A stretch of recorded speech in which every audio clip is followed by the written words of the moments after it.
Hi, this is Nanette Hosenfeld with the Great Basin Fire Potential Briefing for Monday, May 29th, 2017, and happy Memorial Day. So looking at fire potential impacts, really no significant impacts expected over the next 3 days. We will see some lightning develop this afternoon across the Sierra, but it's expected to be mostly isolated in coverage. We are looking at a cold front that will bring gusty winds to portions of Utah, Nevada, and even Idaho on Tuesday and Wednesday, but speeds will stay below critical levels, so we're not highlighting that on the map. Looking at precipitation over the past 2 weeks, you can see that largely across the Great Basin we have remained below normal.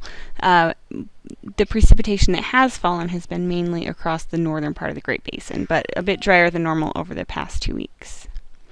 We are starting to get some fire activity across the Great Basin. You can see there are 7 new fires, 59 ongoing fires, and we have 11 prescribed fires.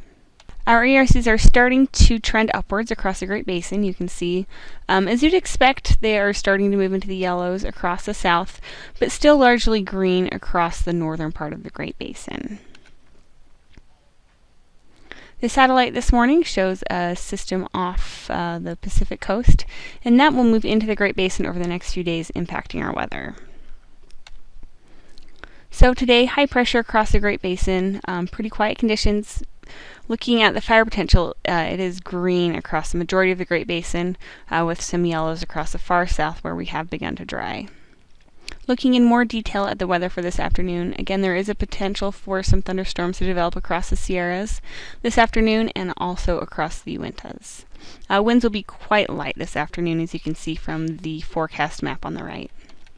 As we move into Tuesday, that ridge ever so slightly begins to shift to the east.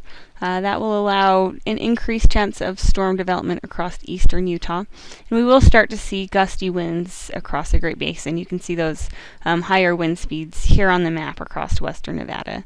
Again, wind speeds are expected to stay below critical, so really, gusts to 25, 30 miles an hour at the most. As we move into Wednesday, that cold front starts to make its way into the Great Basin. You can see an increased chance for showers and thunderstorms across western Nevada on Wednesday, and those higher winds do shift east into southeastern Nevada and western Utah.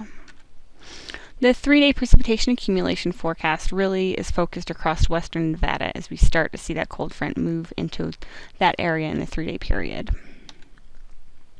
On Thursday, that storm continues to slowly make its way through the Great Basin. We will see some gusty winds across portions of Utah on Thursday. And on Friday, it begins to move into Utah. And on Saturday, we'll start to see warming and drying across much of the Great Basin. And that trend will continue into Sunday, though there is a potential for some more unsettled weather early next week. Looking at the 7-day precipitation accumulation map, really nothing too impressive over the next 7 days across the Great Basin as far as precipitation goes. Finally, in the 8 to 14-day period, we are looking at above normal temperatures across the entire Great Basin and below normal precipitation across the northern 2/3 of the area.